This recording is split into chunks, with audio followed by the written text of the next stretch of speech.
Hello and welcome to There's No Business Like, a podcast where friends and industry colleagues explore topics and interview leaders in our industry of professional theatrical touring. Hello and welcome back to There's No Business Like. I'm Katie Miller with the Midland Center for the Arts. Here in studio with me is Josh Benson. What's up? Josh Benson from Marion, Illinois. And Brian. Brian Zelmer from KU Presents. Danielle. Danielle Van Hook from the Alden. Kevin. Kevin Maynard from Rock Island, Illinois. Excellent. Well, I'm so glad we're all here today. I have a really wonderful conversation in store for all of you with Christi Dortch. To kick things off, I wanted to ask you all, since we're all performers, either currently or in a former life, what is your most favorite thing you've ever done on stage, whether that be music or maybe a theater performance? Done on stage or done on stage in a show? Done on stage in a show. Well, actually, Josh has me curious now what the difference is. Can we get both stories from you, please? Yeah, go ahead, Josh. Well, it's not my favorite, musical. My favorite thing I've ever performed in is Rocky Horror Show Live. I can see that. The crowd energy and crowd interaction is the most amazing thing.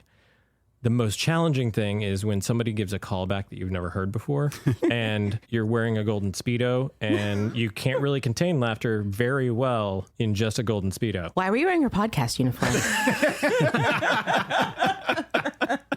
We're not telling anyone that I brought this with me. But no, it's just there's a crazy energy with that interactive of a crowd that you feed off of in that show. And it's truly amazing to perform in for that reason. So I had this really incredible experience in college where we had a lot of different intensives. And one of them that came somewhat regularly was a trapeze artist. And so he would build these trapezes in our black box. And we would have this incredible 2 weeks of learning to fly. And hopefully nobody has ever seen me dance because I'm not great at it. It's an incredible experience, but there's maybe 2 moves I can do. So we did a whole trapeze show once and I somehow got cast in it. Unclear as to how that happened. And I had a solo. The idea of the solo was basically somebody's joy in first learning how to use the trapeze. And it just sort of bottled all of the things I really loved for it. And it was just me kind of being goofy and silly and playing. And I'll remember that forever. I recently got back on stage over this past year, and I was in a show called Silent Sky, which is a really great show, but it was in a really cool space that was in the round. And the story is really great, but there's a moment in the show where something big and shocking happens, and there's something that breaks on stage. And every night, you could feel the tension in that audience where people, as soon as it happened, it was and that silence was always just a really cool experience that I will remember forever. I was in college and I was performing in a new show by Bill Grant called One Table, Two Chairs. There was a moment where my character's mother had just recently passed and I had this big monologue, and this one performance, something happened where it was just, I can't explain it. It was otherworldly, where I could feel the audience through the air. And I could make them inhale and exhale with me. It was we were so connected. It was just such a magical, it just had such a impact on me, that magical feeling where I literally can control the audience's breathing. I mean, it was static electricity in there. I don't know how to explain it, but it was just an incredible feeling that I wish everyone could experience at least once. That sounds amazing. And of course, my character cries in it, and I made the whole audience cry with me. Wow. And it was just one of those moments. It didn't happen even every night at the show. It was literally this one performance where it was magic. There was just something special in the air that night. That's the beauty of live theater. It's so unpredictable and you just never know quite what's going to happen. I love that. Similarly to the story you're going to hear in Christi's interview, I had a return to the stage as well when I was up in Traverse City. I had not performed on stage in a show in any sort of significant way because I was too busy running a theater and doing all sorts of other things for, I think, almost 10 years. I finally convinced myself it was time. I went and auditioned at our local community theater and was cast in Mary Poppins, which I wasn't really sure I was going to like the show because I had seen the Broadway tour. I didn't really love it, but being in it was such an incredible experience. And I got to do all these different parts and even sub in for a solo one performance when people were sick. And it just really helped build community for me and rebuild my love of performance. And I mean, I got to hoof in that show during Step in Time, and I'm a tap dancer, and it was just Yeah, it was, I think, one of my favorite things I've ever been in on stage, for certain. Well, thank you all for sharing. I love hearing these stories. We're going to dive right into my interview with Christi. Hope you all enjoy.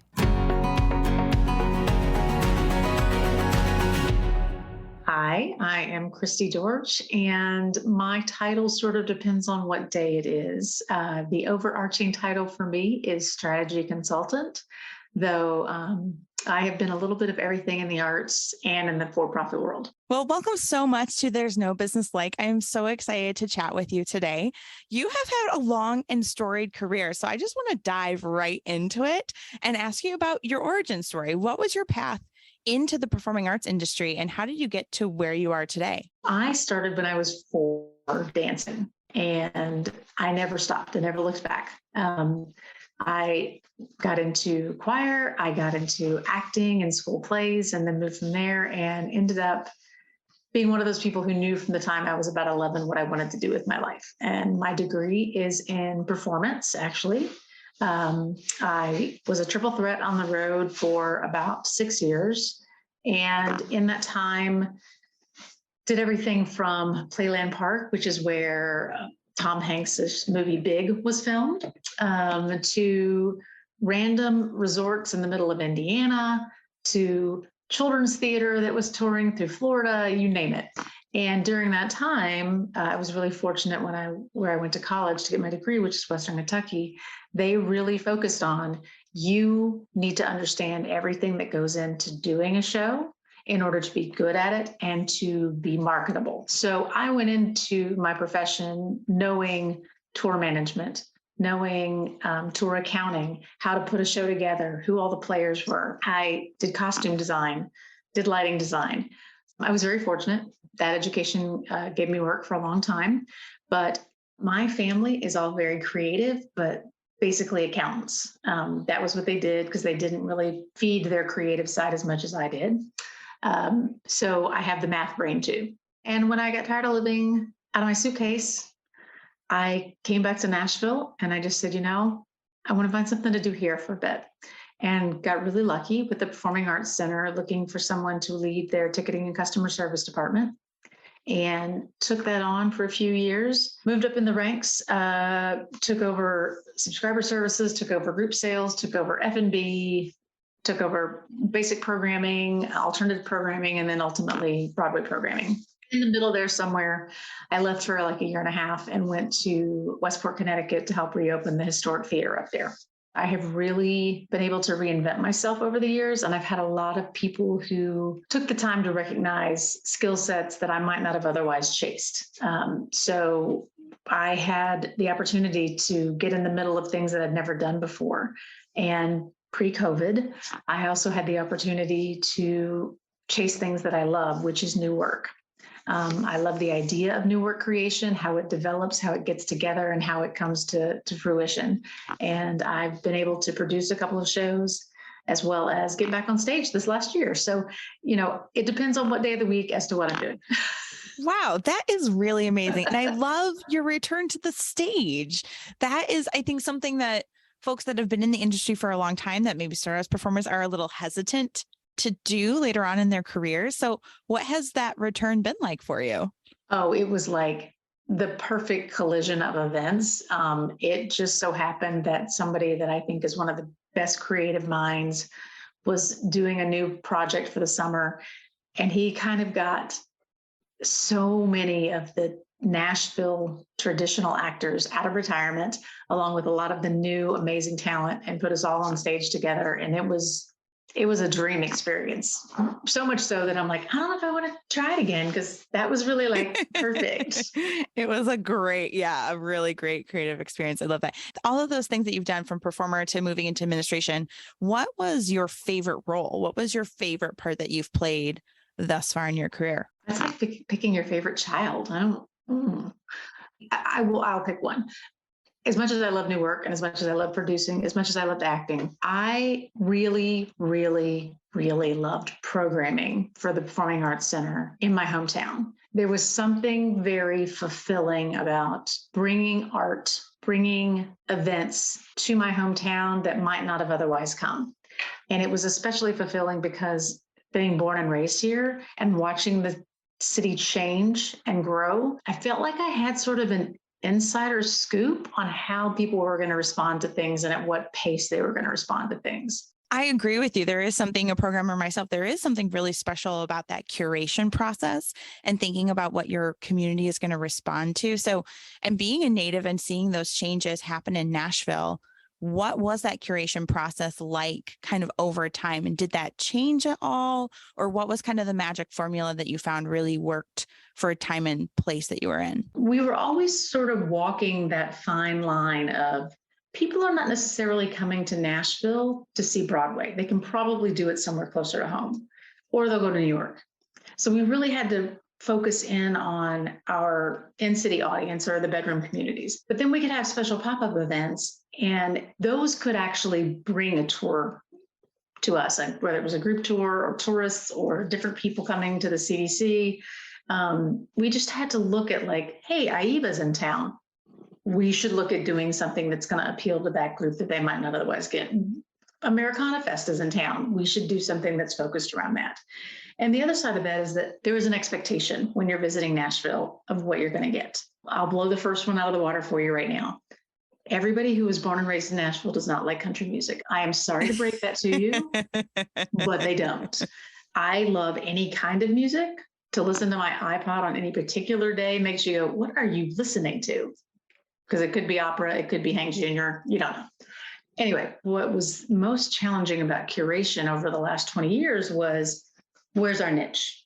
And how do we reach the people who are going to respond to that? So finding your place, like one of the things I'll tell you is really hard in Nashville.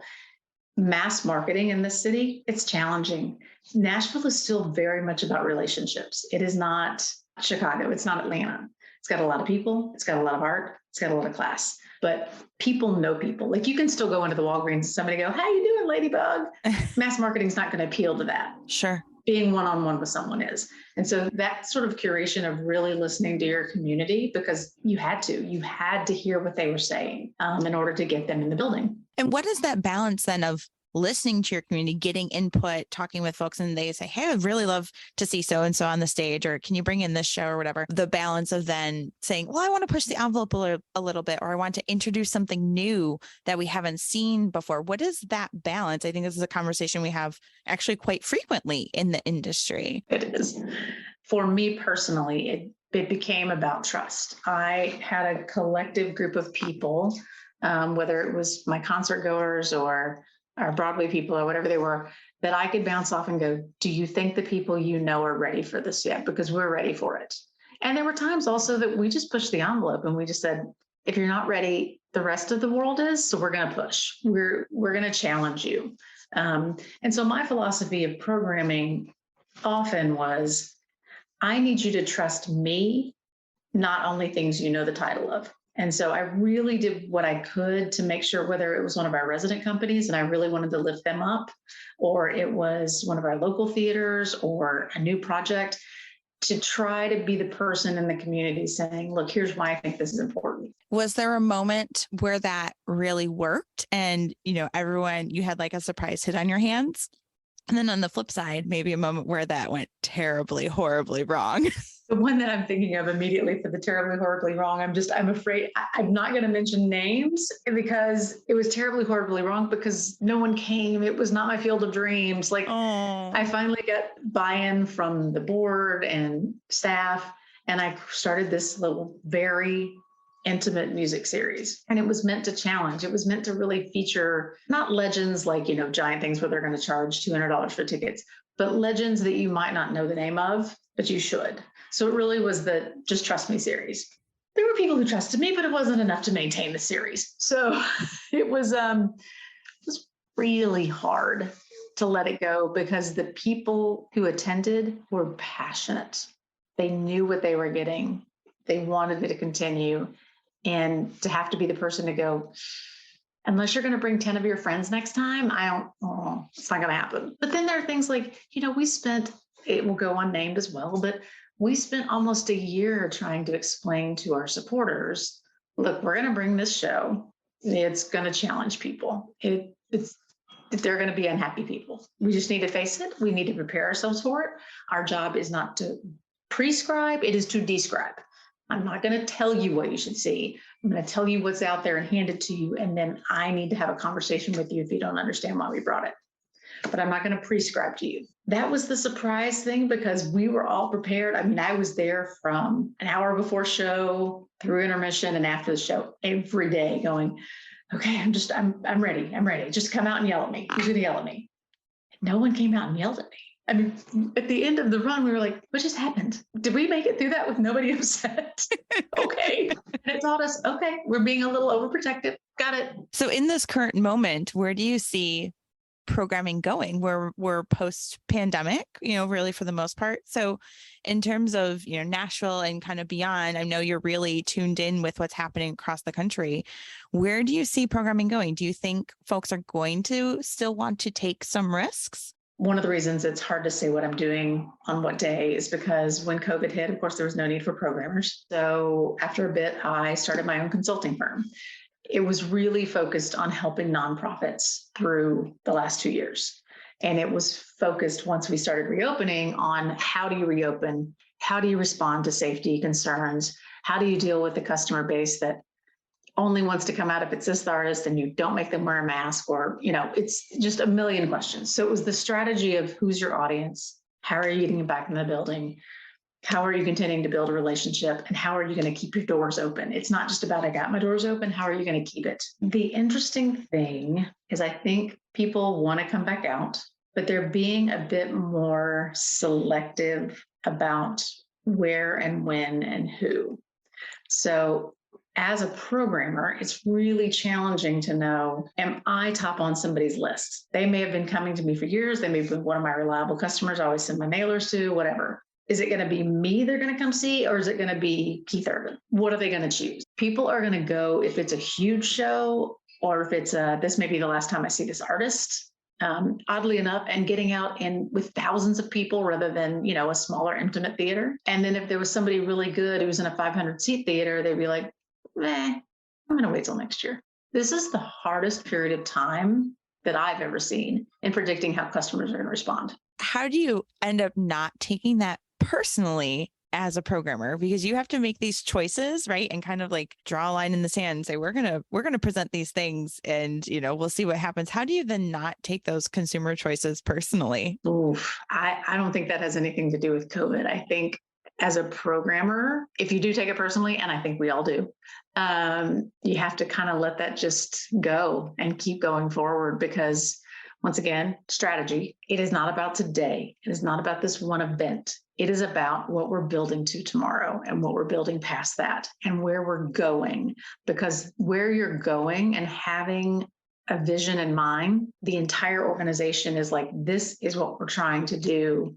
We're going to go down this path. If it doesn't succeed, we may shift over here, but ultimately, this is always our mission. This is always our goal. That's what keeps people loyal to you. That's what keeps people coming back to you. That's what helps new people trust you, that you're not wishy-washy. Our role as a programmer is to serve the entire community, not part of it. I love that philosophy. I think that's really smart. What does being a strategy consultant actually mean? And how did all of those roles prepare you to start your own company and move into this space, still in the performing arts world, but from a really different perspective? The definition of strategy consultant is really just strategy. And what I mean by that is for one organization, I might be doing the strategy of building their donor base. And for another group, I'm doing the strategy of reopening and refinding their customer. Or I could be strategy and marketing, and we're talking about branding and what message do you think you're sending, and then let's talk about what message you're actually sending. A strategy consultant, for me, my business is about what is it you're trying to do, and then let's evaluate what you're doing to get there and making sure that has the same goal.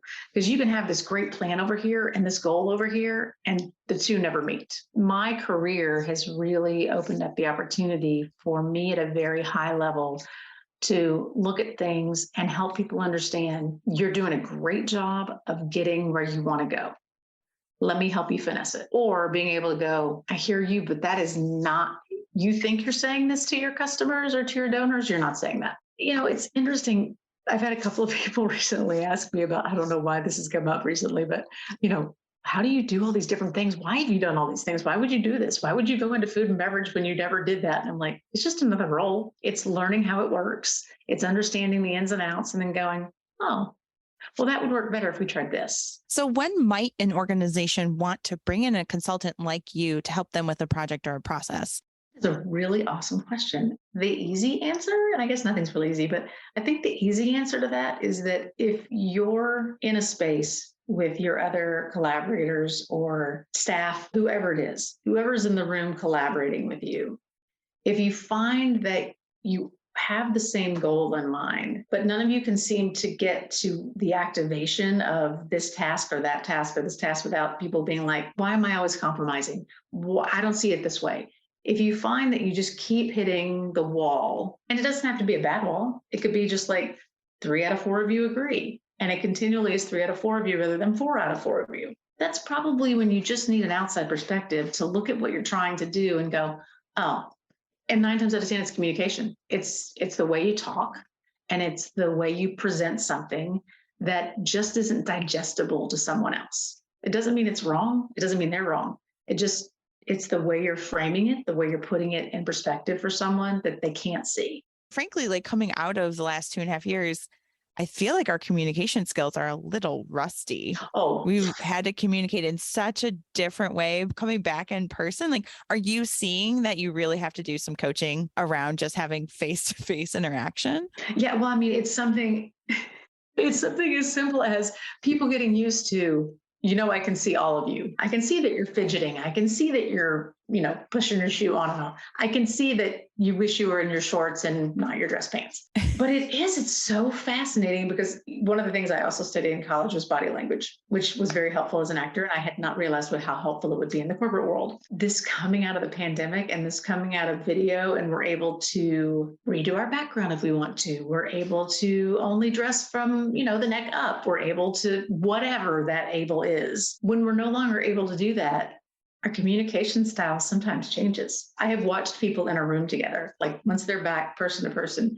be so unbelievably uncomfortable with one another because you're now getting the energy of that other person. If you have that level of discomfort now with that situation, how do you break through that? There are some people who would say, just address it and you can move on. No, it doesn't work. It just usually makes the person shut down more. I think we have an interesting tool, and put it with what we knew before. I think we have the greatest success opportunity because if we say, look, we can spend 2 hours together in person, but then we got to go back to just doing video because it's too much. For some people, it's just information overloaded. They can't handle it. So, and I think there's audiences that are having the same problem. Like, ooh, please don't do a 3-hour show. I can't be in a space with people that long that I don't know. So I think it's really taking the time to understand our style of communicating and working together has changed, whether we like it or not. It has changed. And we're going to have the most success when we ebb and flow with what's working and what's not working. And I'm not saying that we forever have to go, oh, I can only have 2 hours with you and then I got to go. But we do have to say, let's do this in baby steps. Let's do it together because everyone is overworked. Everyone is understaffed. The best thing you can do for yourself or you as a leader can do is make sure that the mental health of the people around you is strong. You can help with the mental health element by just saying, look, if you need to go in your office and be on Zoom with this meeting for the next hour, fine. If that's going to make you more comfortable and get more done, I support you in that. Some people really feel the need to all be back in the room together. And I love the energy of a room. I play off that. But there's some people that it's just too much. Well, there's something to be said for that, like special connection, the creativity, the hallway conversations when you're back in space with people where the ideas bubble and bounce and you're like, oh, hey, I want to talk to you about that. And that sparks the thing. You don't get that same spark over a video conferencing. There's a lot of value in that, but I can totally understand your point of it. It can be overwhelming. So one more question about kind of strategy and leadership. I think probably folks are heading back into strategic planning because things have shifted so much and their plans from pre-pandemic are out of date. What are 3 things arts professionals need to know about strategic planning Well, let me start by saying I would not begin to assume that I am someone who should fully lead a strategic plan. Mine is really more, let's get into minutia, but with that in mind and with the idea that we're coming back from such a time of lack of connection. And whether we all realize it or not, we all have a lot of grief to deal with in this industry from what we have lost. Just from the fact that we have lost so much institutional knowledge. Just rips me up to think about all the people who are no longer part of the industry just because the industry went away.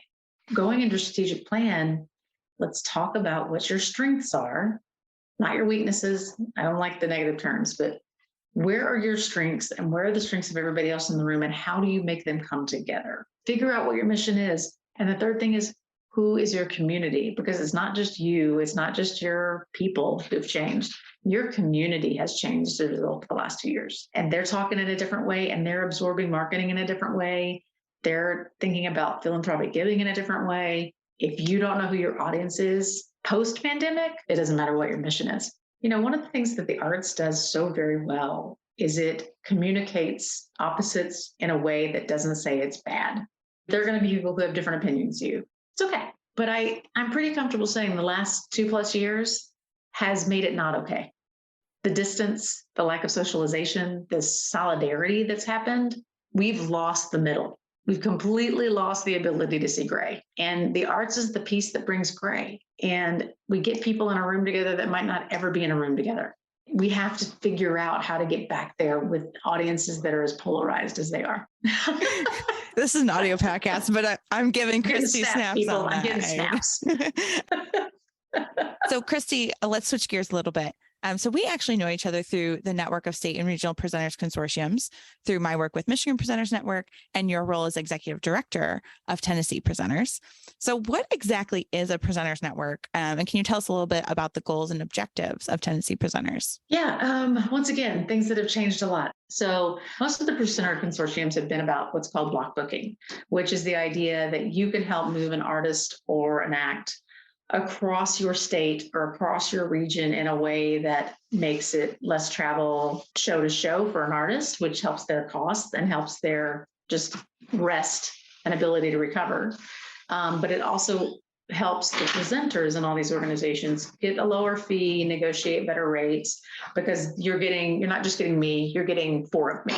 The consortiums are meant to help presenters who can't otherwise get to conferences, don't have a relationship with specific artists or agents to make things happen and know who to call. So that's really where Tennessee Presenters has been since 2006, is really helping all the different venues, especially the smaller venues, have access to information they would not otherwise have. If they're trying to book something, but they don't have a relationship, but Memphis and Nashville do, then we can help them get on that train. In the last couple of years, it's been, Tennessee Presenters specifically, has been trying to grow like other presenters that it really admires, like Michigan presenters, like Ohio, Florida. But we've been trying to grow and be more. And what I mean by that is really developing our electronic presence. So our website, our database. We are not just about presenters. There are a lot of these consortiums that are just about presenters, and that is fine. For Tennessee Presenters, for us to really be successful, we believe it's important for us to be a bit more regional because, for example, there's not really a strong representation in the block booking world in Kentucky. Some of our relatives in, Alabama or Mississippi, they don't really have that access. So we've kind of become a bit more regional than just state specific, but we've also brought agents and artists in the mix. And our philosophy on that of bringing agents and artists in is because it's about the ecosystem. By bringing artists, agents, and presenters all together, we all understand what each other's trouble is, what we're trying to fill, what we're trying to accomplish, where we run into problems. And if we all understand that, then the negotiation is much easier and we actually build a relationship that has a longer life rather than I'm doing one show and moving on. And so in my mind, that's what these consortiums do, whether it's just presenters or whether it's the whole ecosystem. It's about helping get more art out and in front of people and in our communities and serving our communities in a very specific way. How much, this is all about networking, right? It is essentially boils down to relationships and networking and getting in the same room as your colleagues from across the state and being able to build those relationships. So then what would you say to somebody who's new to the industry that is looking for connection, looking for some of these resources, but says like, I don't have the time. I am so overworked, overburdened. Like I can't take an hour out of my month to do a PD session, or I can't take a day away from the office to go, to the Tennessee Presenters Conference. Like, what would you say to them in terms of the value proposition of being a part of something like a presenters network? First of all, I would say I have to own that I have been that person many times in my life. You can't be good at what you do if you don't take care of you. That is the very first step. And if you really want to be in this industry long term and you really love it, if you don't take time to better what you do and you just keep going down the same path, you're eventually going to be out of date. You're not going to be connected anymore. And there are things that it may seem like, oh my gosh, I've got like 14 things that have to be done in the next 2 hours. I cannot take time to step away and have this presenters meeting or do this professional development or do some yoga and take a breath. Yes, you can.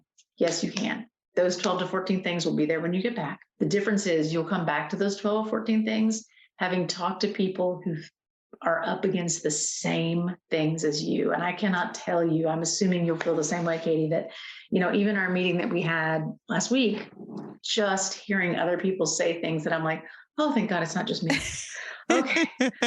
I'm not on an island. All right. And none of us may have the answer how to fix it, but at least we know we're in the boat together. The camaraderie of having all of your colleagues in one space, and to your point of going like, oh gosh, I'm not alone in this. My feelings are valid. The stress is valid. That sense of community is incredibly valuable. And Christi, I'll share with you, my first job in the industry, I was the executive director of a very tiny little historic venue in West Michigan. And I didn't know that Michigan had a presenters network. No one reached out to me. I didn't have any resources. I was completely on an island by myself, at 23, trying to figure out how to manage a historic venue completely by myself, how to book acts, how to write contracts. I think I'm getting hives for you. It was an amazing experience, but tough. And that's a whole different story. But I just wish that I had that resource. I had somebody I could go and ask questions to, that I could call up and say, hey, I know you booked this artist before. What are they like to work with? Like, what's your recommendation for negotiating with their agent? Like, whatever those questions are.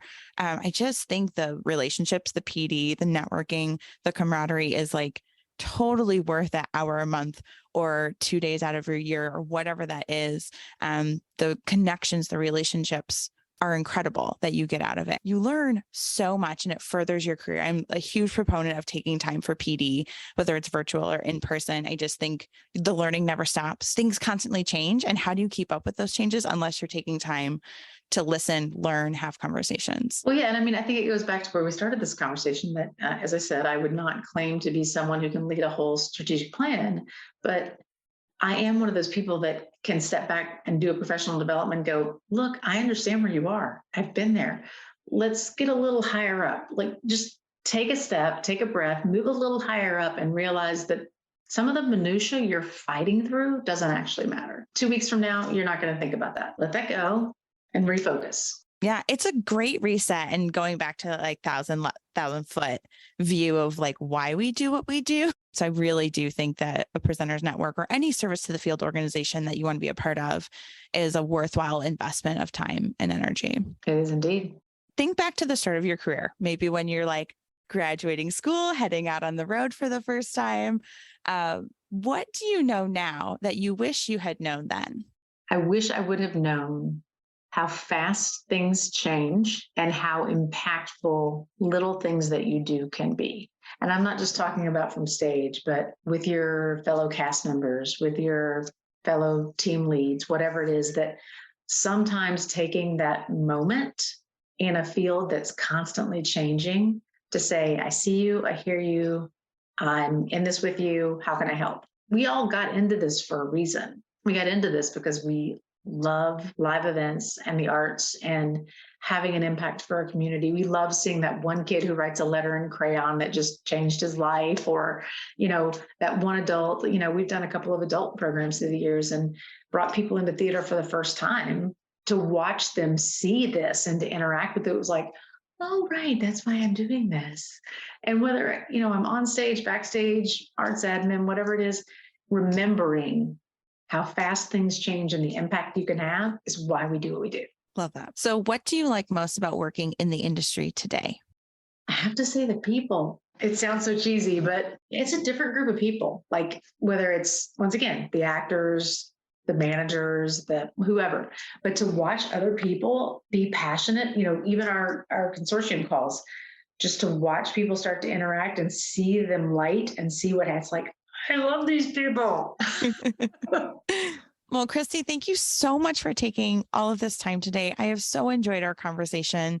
I'm so glad that I've gotten to know you over the last 2.5 years through our work with our presenters consortium and our networks. It's been a real pleasure to hear about your career today and what, has brought you to this moment. And thank you for sharing your wisdom and insights. It's, I think, an incredibly valuable conversation, especially for new folks coming into the field or those that are kind of staring at their to-do list and going, how am I going to accomplish all of this and still take care of myself at the end of the day? So thank you so much for sharing with us. It's been such a pleasure. Thank you. And welcome back. I hope you enjoyed my conversation with Christi. Who wants to start us off? Katie, I really appreciated your question about not taking it personally, because that is something I think we all sort of, can struggle with as presenters. But I absolutely loved her response about, it's about building towards that goal and just, remaining mission focused, which I think is, just a really good tool for nonprofits in general. And clearly, comes from that strategy consultant background. I appreciated her answer to that question as well, because frankly, I do take it personally as a presenter when a program that I have really poured my heart and soul into researching and booking and presenting and doing strategy around just doesn't go quite the way that I hoped, or the audience doesn't respond, as we hoped. That's just because we're so passionate about what we do. But her advice was really wonderful and admitting that it's hard not to do. So I really appreciate what she had to say there too. Well, usually the process of booking a show is a year. So it's like a year of your life you've been thinking about doing this. And then, whenever it doesn't go perfectly, whenever you're somebody who, really likes to be perfect, it is hard not to take it personally. Yeah. But yeah, that's good advice to just always have in the back of your head. Yeah, similarly, I think she is taking an approach that, something that we've talked about on this podcast quite a bit. And I think that individually at our organizations, we're all sort of taking that approach about pushing your community and pushing your audience just a little bit further. So it's good to see that that's happening, especially in Nashville, because she's right when she was talking about just the fact that, everybody thinks about country music. And that was my first thought. But obviously, you can't book just that. Well, and that city is known for commercial music on such a level all through the world that to do something, to be in a position where you're presenting and curating something of arts and culture within that environment, it's a stark contrast to the rest of the music industry in that area. And so it's one, bold, courageous, and then it's also so needed as well to create more balanced offerings within that community. And so I think that's really important that work is being done and that it's taking those steps to move forward with it. I really appreciated the fact that you brought up state consortiums and those types of meetings, Katie, because they are so important to so many people that can't get to the big convenings and the national and regional convenings. So it's a lot of people's only way to have a connection to outside of their bubble of their theater or, whatever they might be, whatever their organization is. Yeah. And I think the camaraderie and the connection that happens within a state consortium or a regional consortium is even more valuable today because we have all been through a lot, and you need that support network. And now with the challenges of touring and how expensive it is and some other things we've talked about in the past, you need those routing partners. You need people that you can communicate with, you can rely on, that you can, do those routings to help everybody in the long run, because you can save money and you can make it make sense for both you as a presenter or a series of presenters and the artist at the same time. And the only way you build those relationships is by getting together, whether that be on Zoom or in person, regular meetings, conferences, those sorts of things. And those state and regional consortiums really help facilitate that. And a lot of our state consortiums started out as block booking. That was their whole thing. Pennsylvania Presenters was literally just made to do block booking. And then we've evolved where that's hardly ever, if ever, a thing for us. But hearing Christi talk about Tennessee, that's a major part of their consortium. And so there are still places that blocks are still important, more, above and beyond just the typical routing kind of situation. So that was interesting to hear too, how different parts of the country do different things. We have talked a lot about building relationships and the industry being relationship based, but we've always talked about that from an agent and presenter standpoint. And I think it's really important to note that the state consortiums are there for relationship building within the presenters themselves. And that allows for a wonderful opportunity to build those relationships, because those relationships can be just as important in the industry as far as bouncing ideas off of, or even, routing is very important for a lot of pricing with certain shows. And so, just knowing who's up the road and just outside of your marketing area that it works with helps tremendously.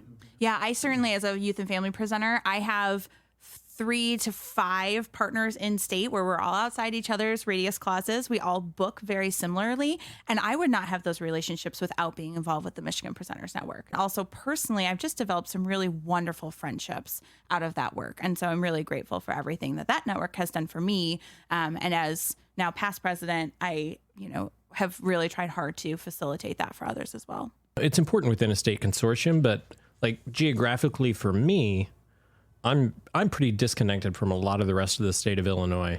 And in turn, I've built relationships with people in Tennessee, Kentucky, Missouri that all route well, that we're outside of each other's territories. And so crossing those state borders and getting to know who is around and who you can route with that makes sense, and building those relationships. But that's something that you kind of have to take the initiative to do on your own.